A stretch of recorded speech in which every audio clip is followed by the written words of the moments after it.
हम ये कह रहे हैं कि चर्चा करने की जरूरत क्या थी? कौन कह रहा था कि वंदे मातरम नहीं चाहिए, या कौन कह रहा था कि नहीं नहीं हम तो रखेंगे ही? ऐसा ही लड़ाई कहाँ थी? जिस चीज़ पे कोई लड़ाई हो, दो पक्ष हों, वहाँ पर चर्चा होती है। यहाँ तो कोई ऐसा कोई पक्ष ही नहीं है, सब लोग वंदे मातरम कह रहे हैं। और भारत की सरकार ने जब एक बार विचार करके वंदे मातरम को राष्ट्रगीत स्वीकार कर लिया, तो अब अगर कोई उसको अस्वीकार भी करता है तो उसके ऊपर कार्यवाही होनी चाहिए। पकड़ के जेल में बंद करो कि भारत में रहना है तो भारत की जो स्वीकृत चीज़ें हैं उसको स्वीकार करना पड़ेगा। अच्छा गुरु जी, ये तिरुपरंकुंद्रम विवाद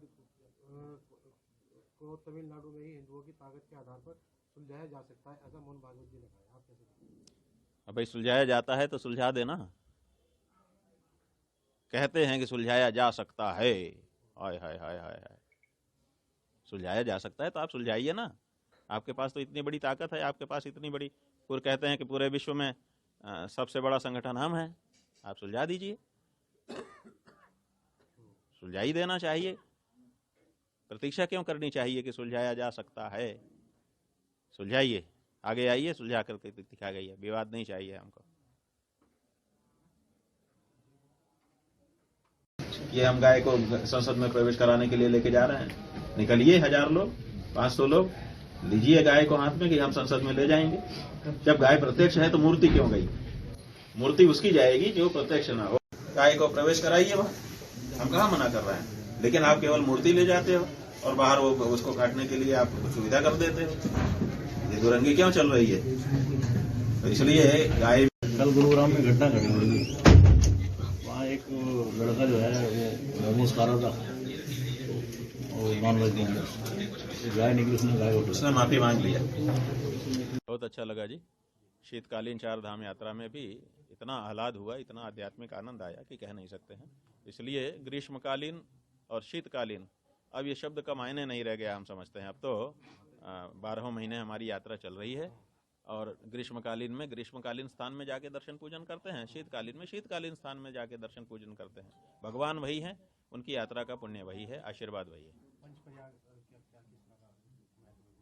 सब जगह हमने देखा, पंचप्रयागों में भी हम गए, विष्णु प्रयाग भी गए और उसके बाद नीचे नीचे आते आते देवप्रयाग तक आए।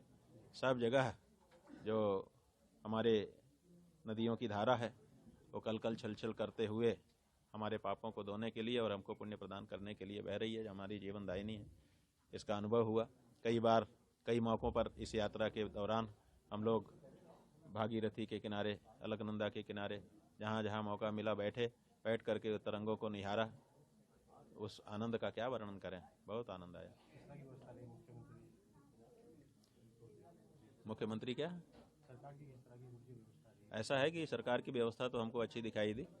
मुख्यमंत्री पुष्कर सिंह धामी जी के नेतृत्व में काम इस बारे में हो रहा है, ऐसा दिखाई दिया।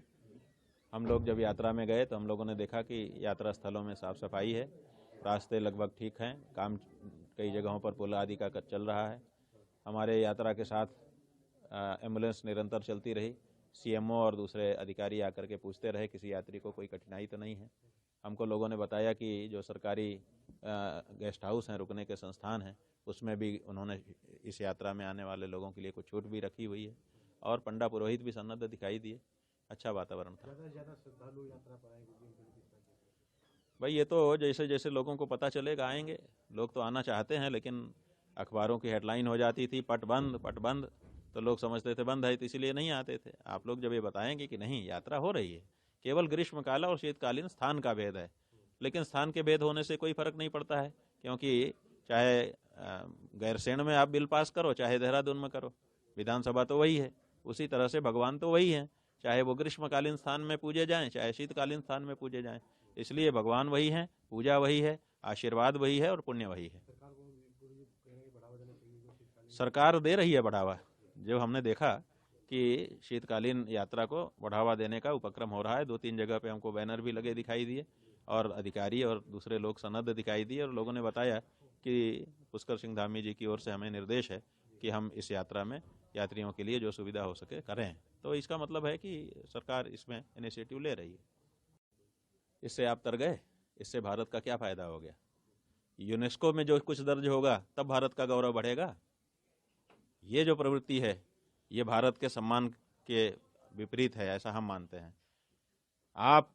आप दर्ज करो किसी चीज को पूरे विश्व का, तब उसका गौरव बढ़े तो हम समझें कि भारत ने ये दर्ज कर लिया। भारत की चीज दूसरी जगह दर्ज हो रही है, भारत खुश हो रहा है। बेगानी शादी में अब्दुल्ला दीवाना हो रहा है बिना मतलब। अरे हमारी जो दिवाली है वो देवलोक तक प्रसिद्ध है। हम जब दिवाली कार्तिक के कृष्ण पक्ष की अमावस्या को मनाते हैं तो देवलोक में लोग देखते हैं हमारे दीपों की लौ को। जैसे आजकल नहीं फोटो आता है अंतरिक्ष से कि फोटो लिया तो ये दिखाई दिया, ऐसे ही जब हम दिवाली मनाते हैं तो देवलोक से देवता देखते हैं उसको, दीपक की लौ को, और फिर वो कहते हैं भाई हमें भी ऐसा ही मनाना चाहिए। तो बड़ा सुंदर दृश्य उपस्थित होता है। तो देखिए कार्तिक की पूर्णिमा को फिर देवता दीपावली मनाते हैं कि नहीं मनाते हैं, देव दीपावली जिसको कहा जाता है। तो हमारी दीपावली तो देवलोक तक प्रसिद्ध है जी। यूनेस्को क्या चीज होती है, यूनेस्को जिसको दर्ज कर ले वो बहुत बड़ी चीज हो गई। ये प्रवृत्ति हमारे देश के लिए घातक है। जिस हमारी अच्छी चीज को अगर यूनेस्को नहीं दर्ज करेगा तो क्या वो अच्छी चीज नहीं रह जाएगी? तो ये ठीक नहीं है। आजकल ये हो गया है कि ये करे तो वही अच्छा है, बाकी सब खराब। ऐसा नहीं है, हमारे तो पहले से प्रसिद्धि है और हमको इस चक्कर में नहीं पड़ना चाहिए। बाबरी मस्जिद की बात करें तो पश्चिम बंगाल में बाबरी मस्जिद की नींव रखी गई है। पश्चिम बंगाल की बात मत करो, भारत की बात करो। पश्चिम बंगाल भारत है कि नहीं ये बताओ पहले।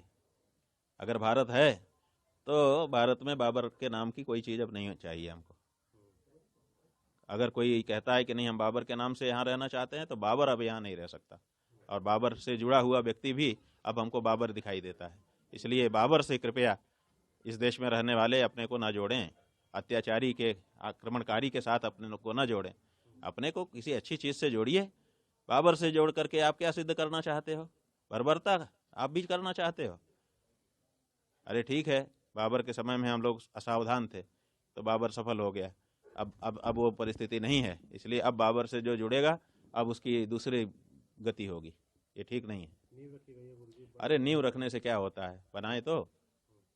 बाबर के नाम की चीज हमको अस्वीकार है, हम साफ कह रहे हैं। अगर इस देश में फिर से बाबर को लाने की कोशिश होगी तो जो लोग बाबर को लाने के लिए खड़े हो रहे हैं वो हमको बाबर दिखाई देंगे और हम उनके साथ बाबर जैसा व्यवहार करेंगे। हम नहीं चाहते हैं कि फिर से हमारे देश में कोई बाबर आए, कोई औरंगजेब आए। हमारे यहाँ आना है, आप आइए। आप इस्लाम को मानते हैं, हम कहाँ मना कर रहे हैं आपको। आप मस्जिद बनाइए, कहाँ मना कर रहे हैं। लेकिन आप बाबर के नाम की मस्जिद बनाएंगे, और बाबर के नाम की मस्जिद XYZ का खागा कौन बना सकता है? बाबर के नाम की मस्जिद तो बाबर बनाएगा ना। अब बाबर कहाँ है? आप हुमायूं हो, आप हुमायूं के नाम की बना दो कि भाई मेरा नाम है, मेरी द्वारा बनाई गई मस्जिद मेरे नाम से जानी जाए, तो भी एक बार चलता है। लेकिन आप कह रहे हैं मैं बाबर की मस्जिद बनाऊंगा, तो बाबर की मस्जिद बनाने की जरूरत तुम्हारी हो रही है तो तुमको फल भोगना पड़ेगा। अरे विवाद क्या होता है? विवाद ये है कि बाबर अब हमको स्वीकार नहीं है, भारत को बाबर स्वीकार नहीं है। भारत के किसी भी प्रदेश में, किसी भी कोने में बाबर आने की कोशिश करेगा, अब बाबर को आने और बैठने नहीं दिया जाएगा। बाबर के नाम की कोई भी दीवार उठेगी हम उसको गिराएंगे।